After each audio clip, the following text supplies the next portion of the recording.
لبيك اللهم لبيك لبيك لا شريك لك لبيك إن الحمد والنعمة لك والملك لا شريك لك لبيك اللهم لبيك لبيك لا شريك لك لبيك إن الحمد والنعمة لك والملك لا شريك لك لبيك اللهم.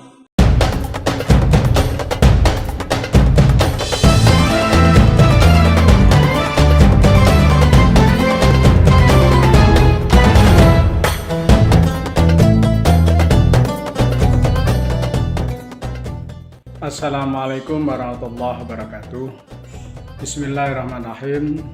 Alhamdulillahirrabbilalamin. Wassalatu wassalamu ala asyrofil anbiya wal mursalin Sayyidina Muhammad wa ala alihi wa sahbihi ajma'in. Qala rabbi shrah li sadri wa yassir li amri wahlul 'uqdatam min lisani yafqahu qawli. Amma ba'du. Yang terhormat Ibu Kepala Sekolah, segenap Dewan Guru SD Lab UM yang saya hormati, para wali murid serta anak-anak sekalian yang berbahagia. Di kesempatan yang sangat berbahagia ini, marilah kita panjatkan puji syukur alhamdulillah kehadirat Allah. Kita bisa diberikan kesempatan untuk memperingati, mengenang kembali peristiwa sejarah yang terjadi yang dialami oleh Nabi Ibrahim. Kemudian sholawat salam tetap kita curahkan kepada junjungan kita Rasulullah Sallallahu Alaihi Wasallam sebagai penuntun umat manusia ke jalan yang benar, yaitu jalan yang diridhoi Allah. Anak-anak sekalian yang berbahagia, kali ini kita akan memperingati peristiwa yang sangat bersejarah, peristiwa spektakuler. Artinya peristiwa yang tidak bisa dinalar oleh akal. Hal itu terjadi pada seorang rasul bernama Nabiullah Ibrahim alaihissalam dan Nabiullah Ismail alaihissalam. Nah, peristiwa ini berawal dari nazar Nabi Ibrahim yang telah 80 tahun tidak dikaruniai seorang anak. Di beliau nazar, ya Allah, berikanlah kami keturunan, anak. Apabila Engkau berikan, maka kami akan menyembelihnya sebagai korban kepadamu, ya Allah. Akhirnya, selang sekian tahun, maka Allah memberikan karunia seorang anak bernama Ismail. Tapi sampai kurang lebih Ismail usia 9 tahun, Nabiullah Ibrahim lupa dengan nazar yang pernah diucapkan pada sekian tahun sebelumnya.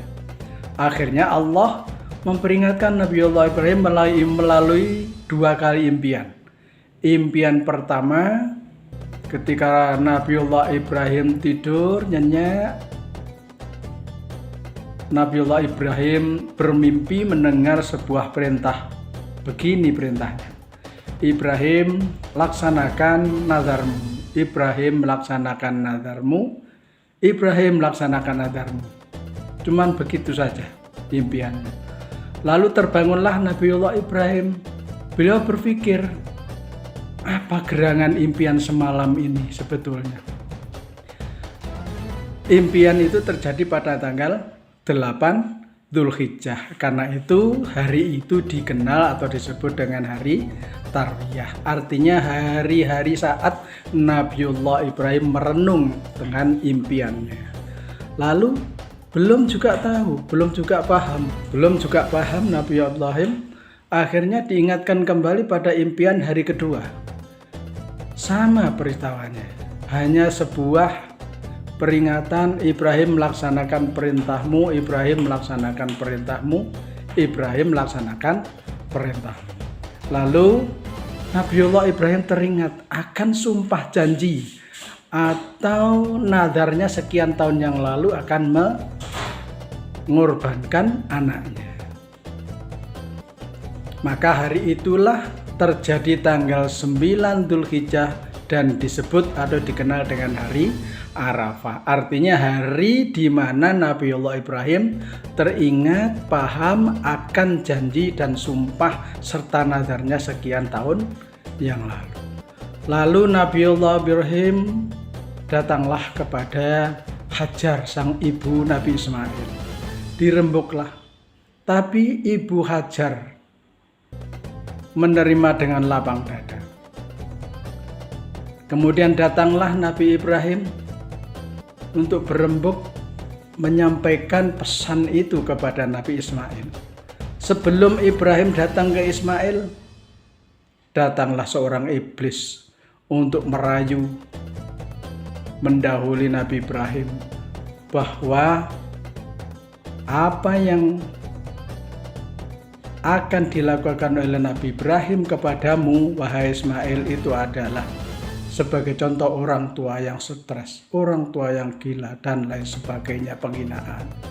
Tapi dasar Nabiullah Ibrahim dan Nabi Ismail adalah seorang Rasulullah.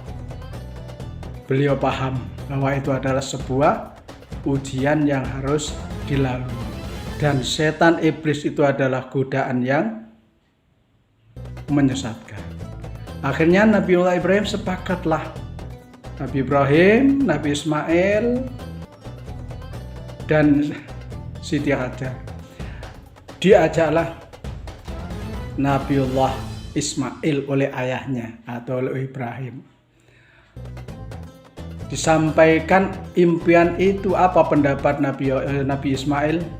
Ya abatif alma tu'maru insyaallahu satajiduni insyaallah minas sabirin. Dalam Al-Quran disebutkan begitu, anak-anak.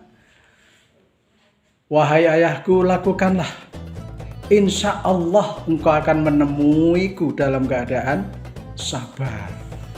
Itu tanggapan Nabiullah Ibrahim. Sehingga Nabiullah Ibrahim mengajak anaknya ke sebuah padang sahara, dan di sana ada batu besar.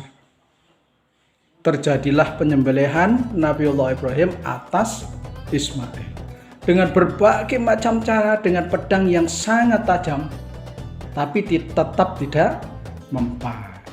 Akhirnya turunlah malaikat Jibril menemui Nabi Ibrahim dan Ismail dengan membawa seekor kambing atau seekor domba. Saat itulah disampaikan bahwa benar apa yang kau lakukan, dan itu sebuah ujian. Itulah anak-anak semua ya. Sehingga terjadilah penyembelihan Nabi Ibrahim pada Ismail diganti dengan domba. Maka takbirnya seperti yang kita dengar bersama itu dilakukan oleh satu Nabi Ibrahim, kemudian Nabi Ismail, dan yang terakhir malaikat Jibril. Nabi Ibrahim akan menyembelih kambing. Allahu Akbar, Allahu Akbar, Allahu Akbar. Ya.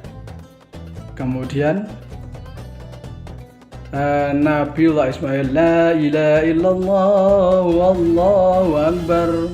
Lalu malaikat Jibril menyambung, Allahu Akbar walillahil hamd. Disembelihlah kambing, kemudian dibagi-bagikan kepada fakir miskin atau orang yang berhak menerimanya. Itu sekilas kisah tentang peristiwa besar yang dialami oleh Nabiullah Ibrahim. Dan ingat sekali lagi anak-anak, Nabiullah Ibrahim sebagai uswatun hasanah, suri tauladan yang baik. Lalu apa hikmah dari peristiwa yang Pak Iwi sampaikan tadi?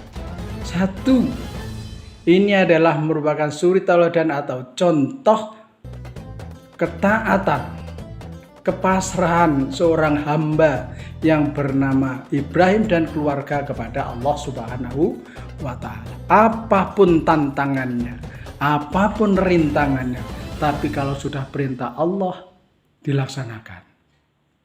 Yang kedua, ketaatan seorang istri kepada suami, yaitu Ibu Hajar. Apapun tantangannya, selagi itu perintah baik, selagi itu persoalan yang baik, maka Dewi Hajar manut tunduk takluk kepada sang suami Nabiullah Ibrahim. Demikian yang terakhir anak-anak semua, Ismail sebagai seorang anak merupakan suri tauladan ketaatan kepada seorang ayah. Di samping taat kepada Allah, juga merupakan teladan ketaatan kepada orang tua.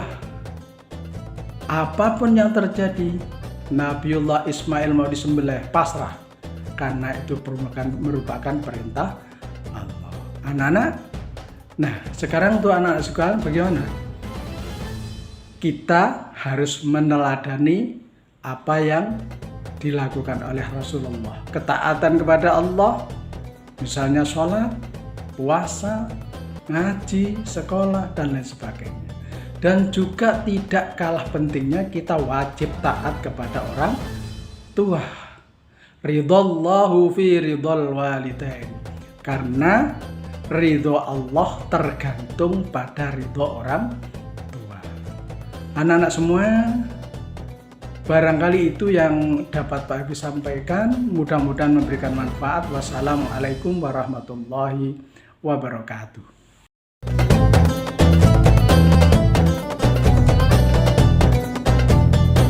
Assalamualaikum warahmatullahi wabarakatuh. Apa kabar anak-anak yang ada di rumah? Semoga senantiasa sehat walafiat serta dalam lindungan Allah Subhanahu wa Ta'ala. Anak-anak yang solih dan solihah, meskipun kalian tetap di rumah, kalian harus tetap semangat, tetap berdoa, belajar, dan beribadah. Pada pertemuan kali ini kita akan khusus membahas tentang kurban. Karena sebentar lagi kita akan melaksanakan Hari Raya Idul Adha atau Hari Raya Kurban. Umat Islam mempunyai dua hari raya, yaitu Hari Raya Idul Fitri dan Hari Raya Idul Adha. Hari Raya Idul Adha disebut juga Hari Raya Kurban. Karena pada Hari Raya Idul Adha ini umat Islam melaksanakan ibadah kurban.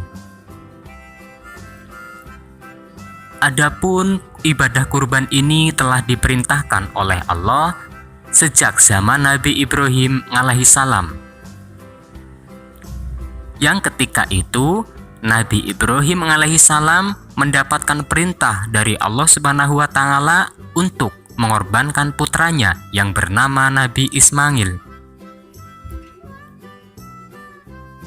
Namun Allah menggantikan pengorbanannya dengan seekor domba atau kambing.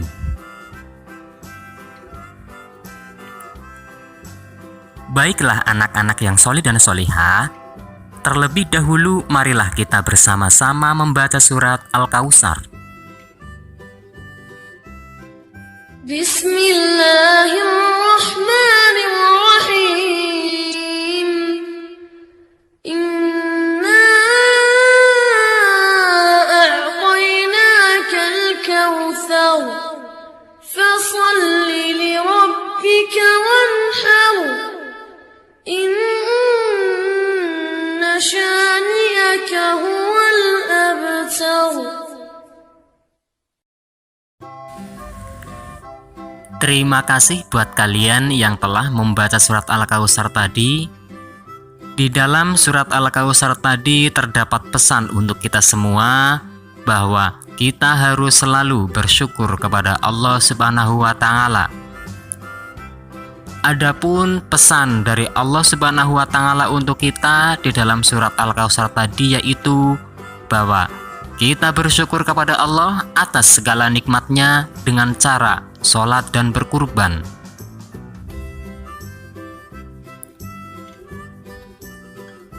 Hari Raya Idul Adha atau juga disebut Hari Raya Kurban dilaksanakan setiap tanggal 10 Dzulhijjah. Pada hari itu umat Islam melaksanakan sholat Id seperti halnya melaksanakan sholat Idul Fitri.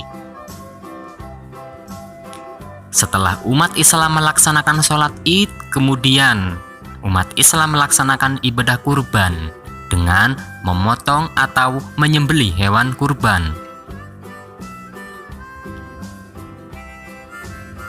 Adapun waktu melaksanakan kurban ini dilaksanakan pada tanggal 10 bulan Dzulhijjah atau tepat pada hari raya Idul Adha atau disebut juga hari nahar. Boleh juga dilaksanakan pada hari tasyrik, yaitu tanggal 11 dan 13 Dzulhijjah. Hewan yang digunakan untuk berkurban antara lain kambing atau domba, sapi, dan unta.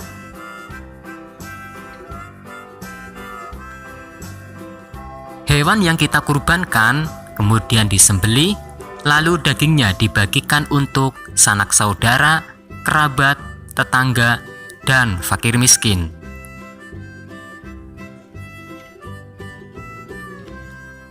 Adapun hikmah dari diperintahkannya kurban antara lain. 1. Sebagai ungkapan rasa syukur kita kepada Allah Subhanahu wa Ta'ala atas segala nikmat yang telah Allah berikan kepada kita.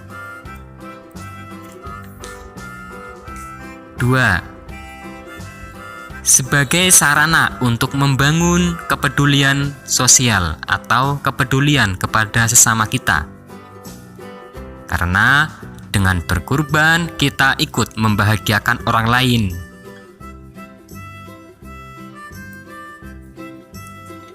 Kemudian yang ketiga, sebagai pembelajaran bagi kita bahwa segala sesuatu butuh pengorbanan.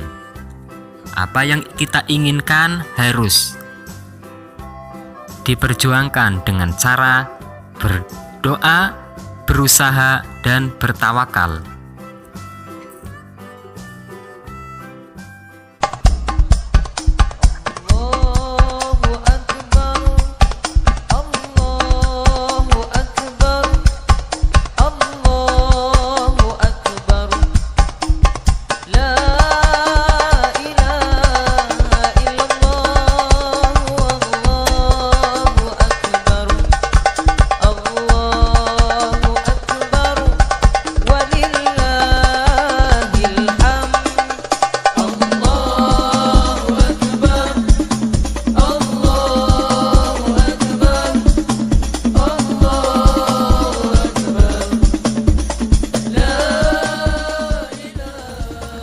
Demikian anak-anak yang ada di rumah, tetap semangat belajar, berdoa, dan beribadah di rumah.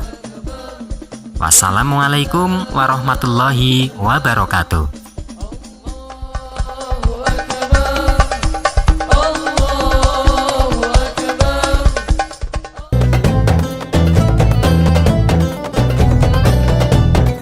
Assalamualaikum warahmatullahi wabarakatuh. Bagaimana kabar kalian semua, anak-anakku semuanya?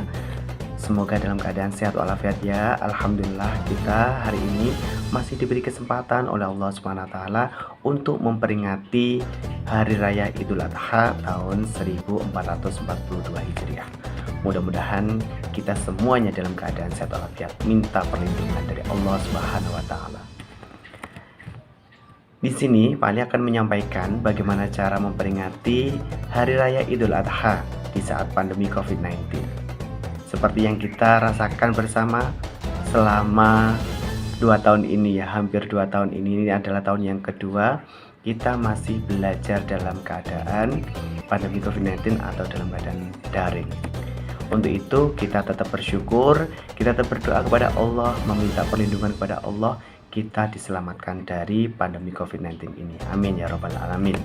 Untuk itu, Pak Ali di sini akan menyampaikan beberapa poin tentang cara untuk memperingati Idul Adha saat pandemi COVID-19.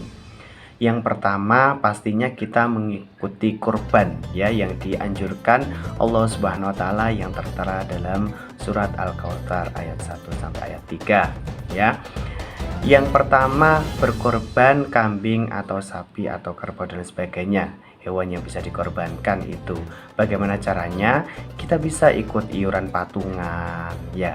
Kita bisa ikut iuran patungan dengan panitia korban yang ada di sekeliling rumah kita, baik di musola maupun di masjid terdekat ya.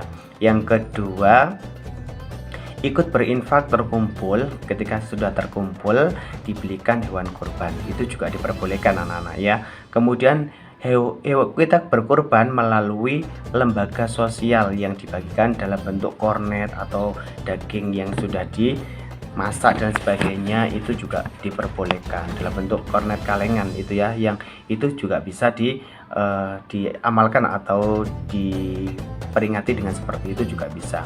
Kemudian yang terakhir itu sedekah lewat aplikasi yang bertujuannya untuk korban juga. Banyak sekarang aplikasi-aplikasi yang bisa memudahkan kita untuk ikut berkorban. Jadi walaupun kita hidup dalam saat pandemi ini, kita tetap bisa berkorban dengan cara yang kreatif juga sekarang ya.